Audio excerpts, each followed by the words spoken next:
Hello, this is Nicki Keohohou, CEO and co-founder of the Direct Selling World Alliance. I want to welcome you to the Alliance Executive Forum for executives in the direct selling profession. I'm here today with Anthony McIntosh, president and founder of SSE Advisors.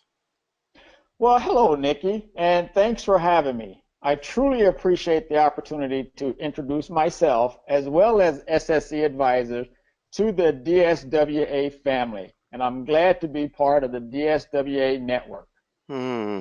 So what is SSE Advisors? Well, Nikki, I am glad you asked. SSE Advisors is a strategic business advisory and consulting firm focused on helping our clients build and sustain success. Now, as you can see, I emphasize both build and sustain because they both are equally important. You need to know how to build success, and once you have it, how to sustain it. I have seen many companies experience success only to have it slip away. You have to remember that situations are always changing, markets are always evolving, and when you build for sustainable success, you are prepared to handle both.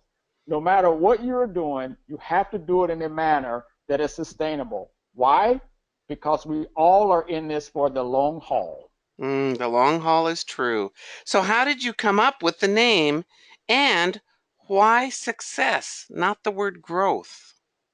Well, interesting that you asked that, Nikki, because I get that question quite a bit, right? So let's start with sustainable success. Those two were easy because one, I knew that I want to truly focus on sustainability because sometimes I see it being overlooked for short term and transactional gains and usually forgotten during a hyper growth period. And why is this? Because growth is so intoxicating and can easily mask future issues and challenges. I have seen this time and time again, and I always come back to my saying, if you can't sustain your business, you will not have a business for long. Now, when I look at success, I think it's bigger than just growth. In my opinion, growth is just one way to measure success, and we should also consider other things like maybe your vision and how that could help you define what success looks like for your organization in the future. Now, yes, Nikki. I know you're just moving right along here. And I think what's exciting is for people to understand in this profession, it's not just about building it. As you say, it's about maintaining it. And sometimes companies get to this full blast, they're doing great, and then they don't know how to sustain it because other things happen. So I'm really glad you're addressing this. Yeah, and to your point, Nikki, it is all about that. How do you sustain it? And that's why I say, the sustainable success, those two came easy for me. That's what I really wanted to focus on. The embodied piece was really interesting for me because I was looking for a word that meant to bring something to life, make it tangible. And actually, when I came to the word embodied, that was actually a suggestion by my wife. And the more I thought about it, the more it worked for me. I wanted to move sustainable success beyond a concept into something people could actually visualize. And when you think about SSC, it is all about making sustainable success tangible and achievable. Mm, I hear your passion and what you're talking about here, Anthony, and how much you love this profession. Just tell us for a minute, why do you do what you do?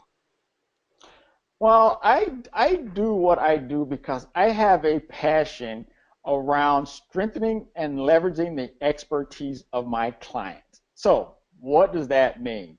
When I look at my clients, I see that my clients have a level of expertise that I want to bring out and elevate. And where they may be lacking, I can help provide and build. And by doing this, I help increase my clients' overall business acumen and, more importantly, help them better position themselves to truly build sustainable success. Because at the end of the day, when I leave my clients, that expertise needs to stay in house. So true. And it's sometimes it's kind of the opposite. The people that come in and work with a business, they want them to need them so bad that they keep them forever on a retainer. And your job, it sounds to me, is that you're looking for them to grow and go and be able to maintain that on their own. And that's really to be commendable.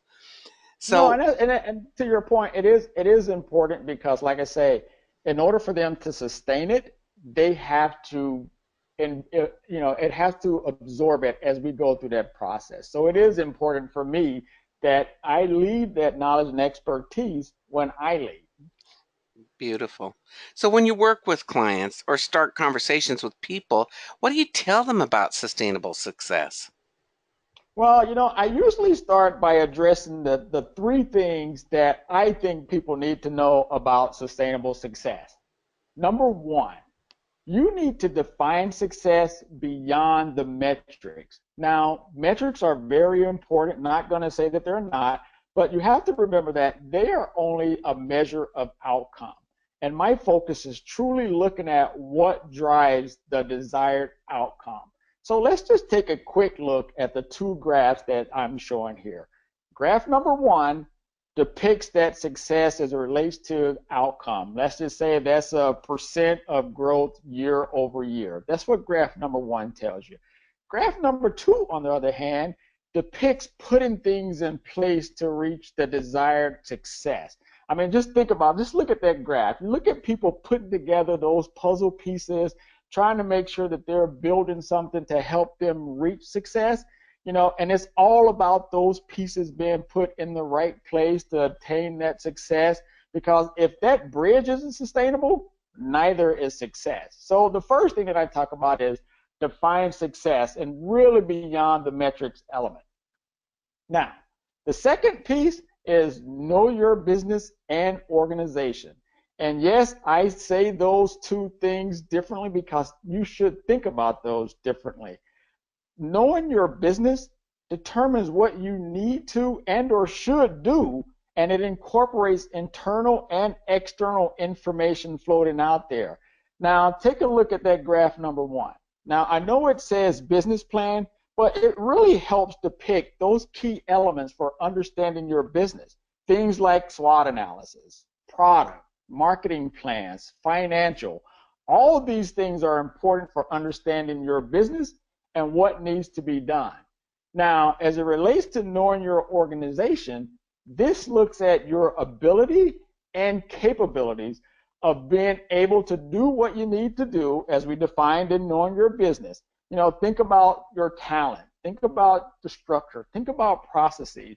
These are the things that are in place to help you accomplish what you need to do.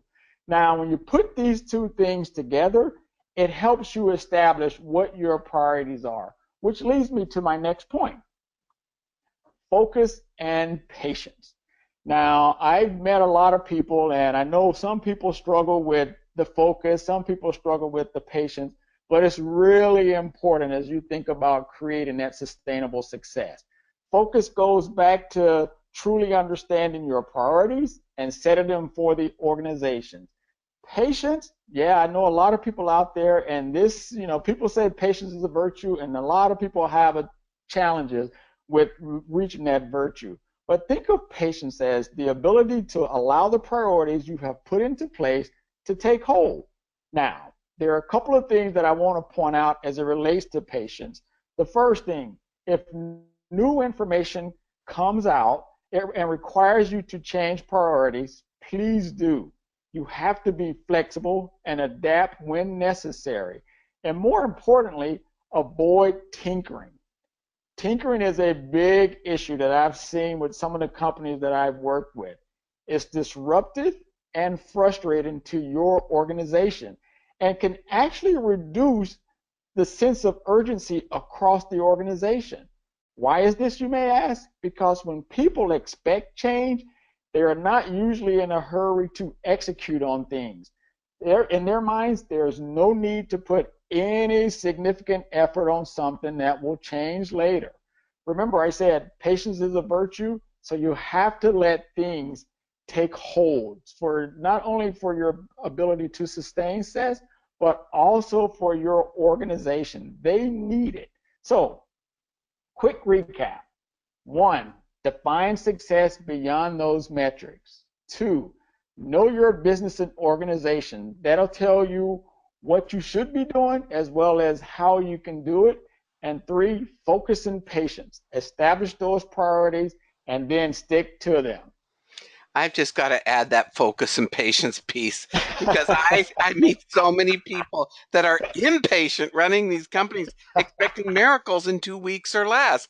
So it is true. Focus, pick your things you're going to go with, because when you have so many, the word change going on in an organization, people feel like they're chasing 100 rabbits. So I totally agree. All three of those were very good.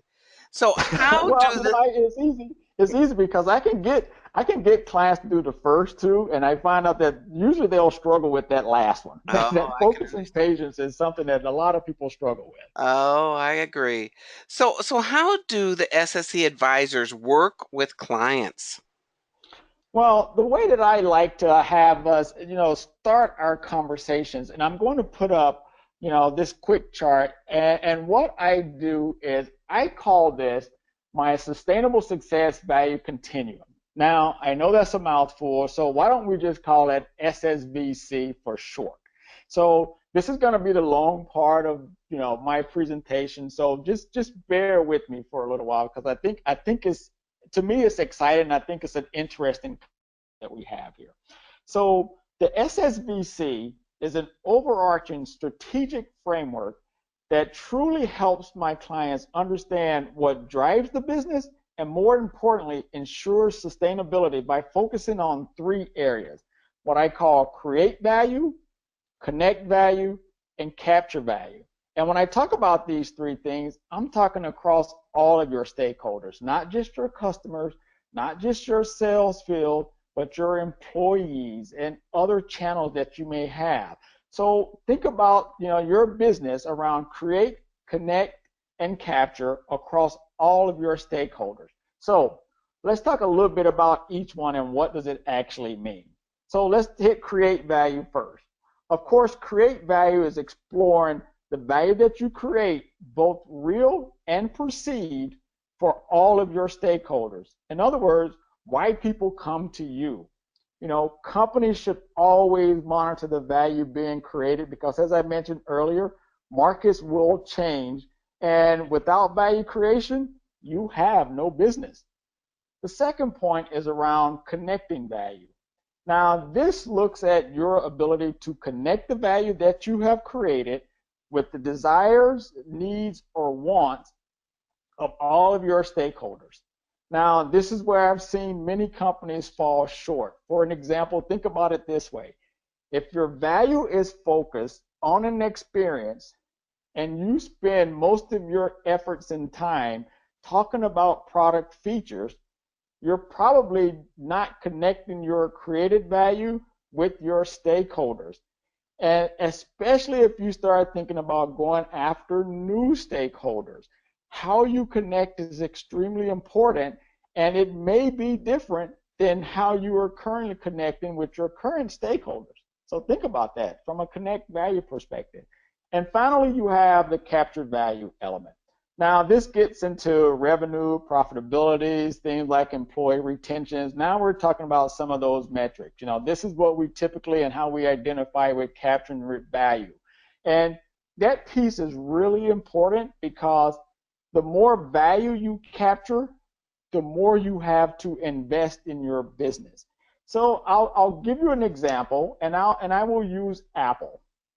And I use Apple because I have a significant amount of experience, you know, dealing with Apple as it relates to being a competitor of Apple in one of my previous lives. So when you think about Apple and you think about them creating value, I always tell people that from my personal opinion, and it's proven out, Apple creates value around its experience and brand and gets people to associate with that Apple ecosystem.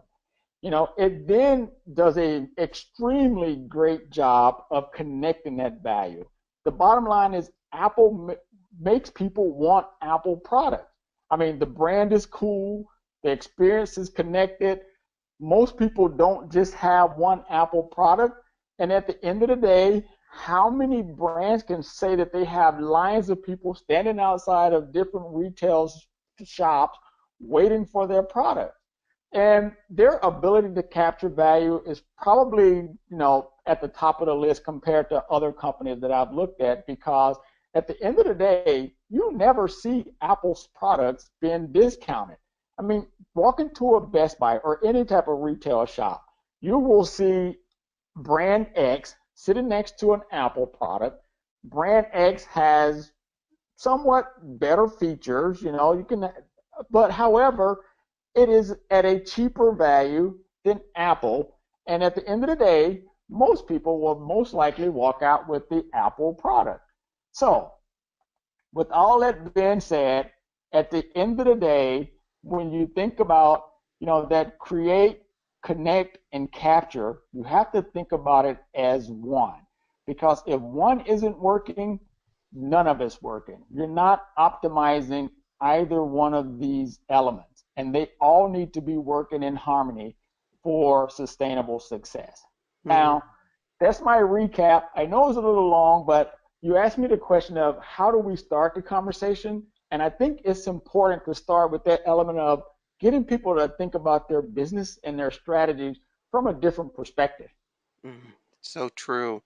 So, Anthony, you have this framework that you've created, and it was very clear that you follow that and you understand and know the direct selling profession. So, what types of services do you offer around that? Well, with those services, with that framework, we offer three core services. Now, and the first one is really around business diagnostic. Now, the business diagnostic, I can look at it from an individual area perspective, but it's best when you look at it from a whole, looking at that business as a whole. Excuse me, because it's not just about finding one silver bullet, because that silver bullet usually doesn't exist. So, what is it that we're offering with our business diagnostic?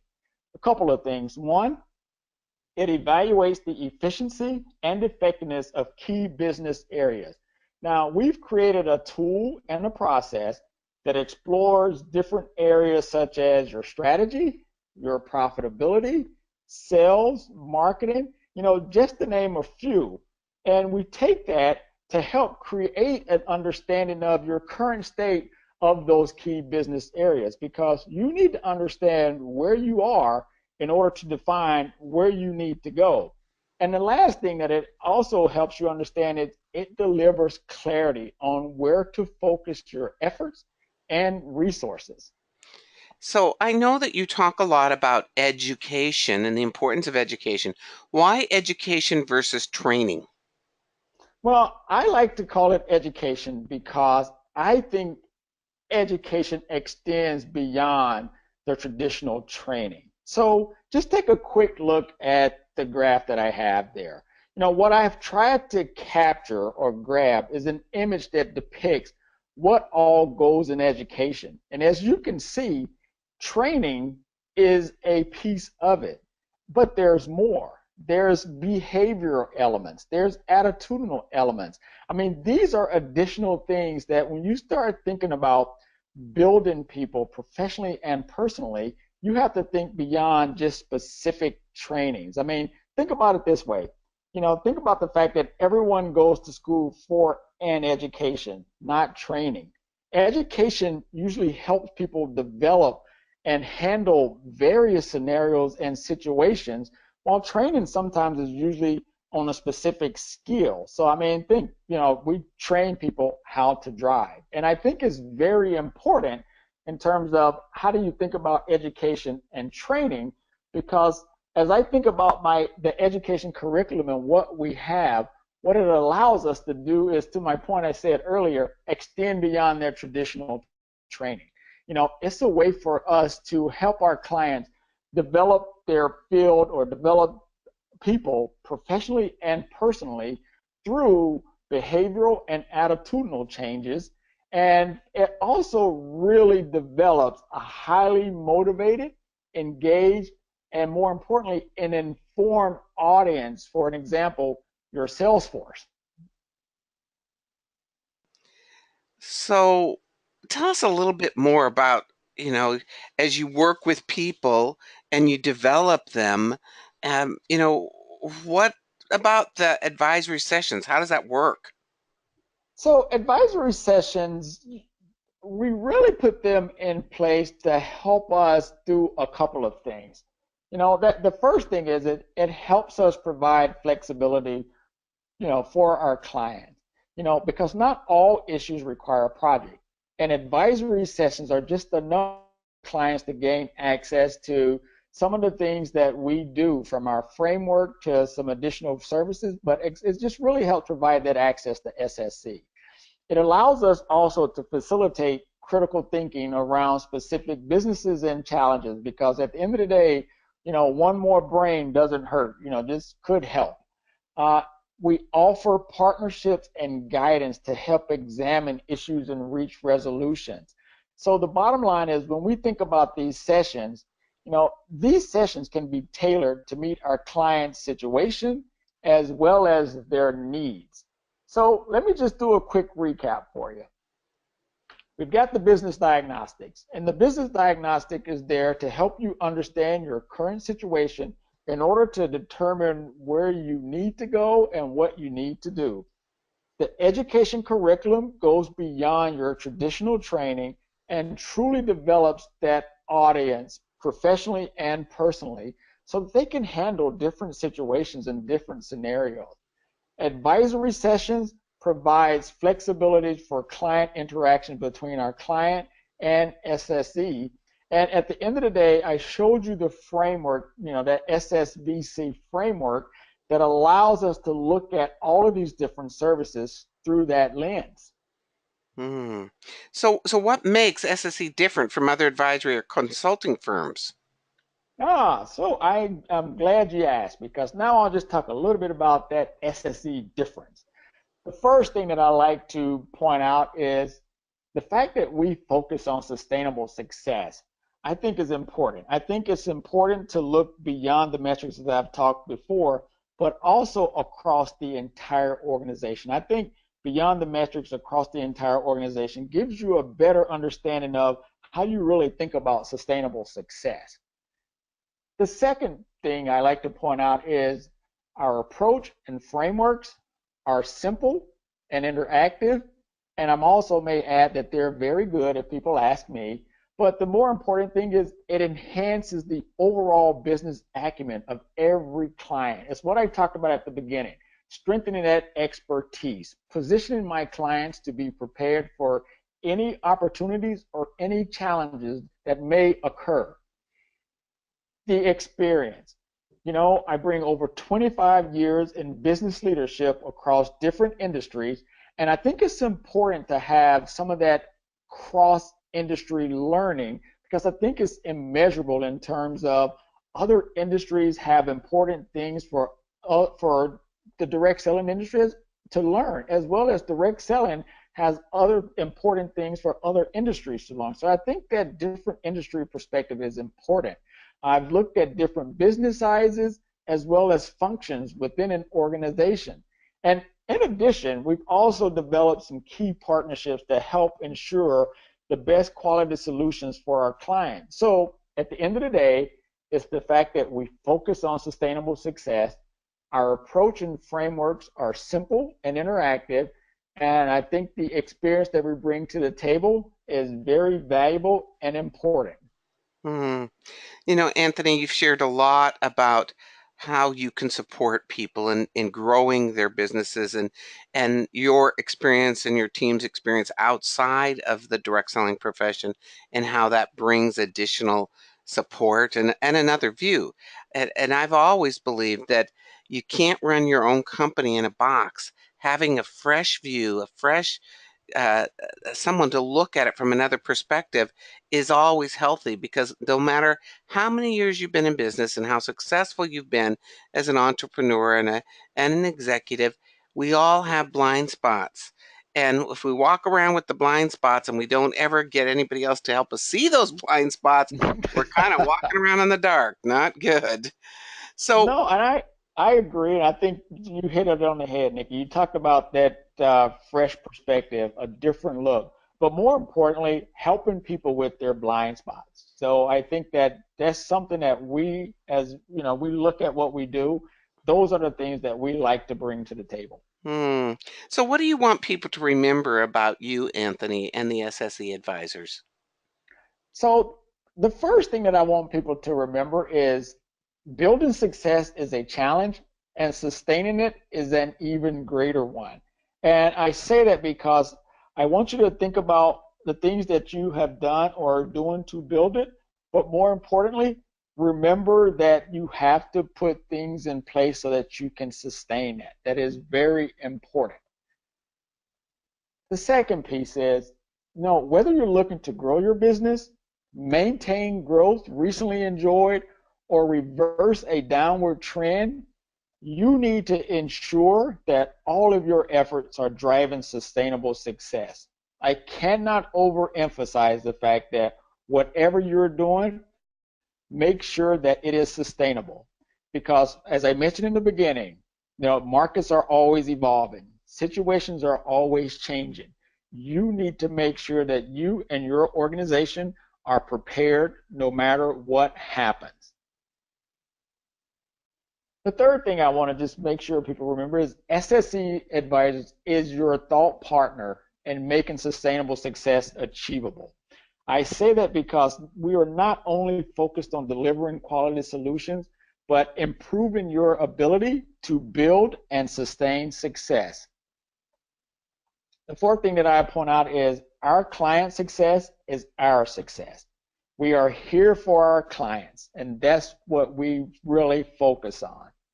And the other thing, Nikki, that I just want to point out is 2017. 2017 is around the corner, and in some instances, it's already here. So as you're thinking about your planning efforts, as you're thinking about what 2017 is going to look like, make sure that you are incorporating those sustainable practices that we've talked about a little here.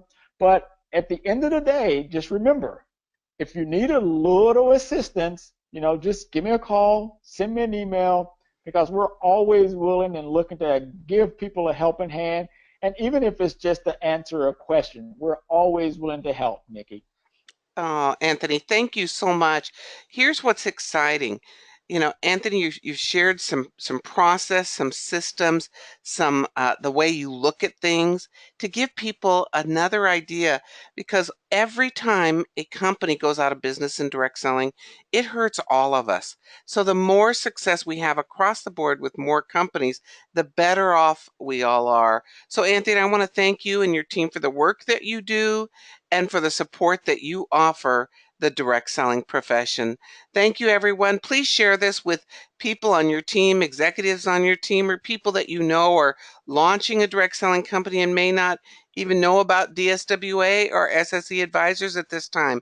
We appreciate your support, wish you all the best, and let's get ready for 2017 and make it our best year ever. Thank you, everyone. Thank you.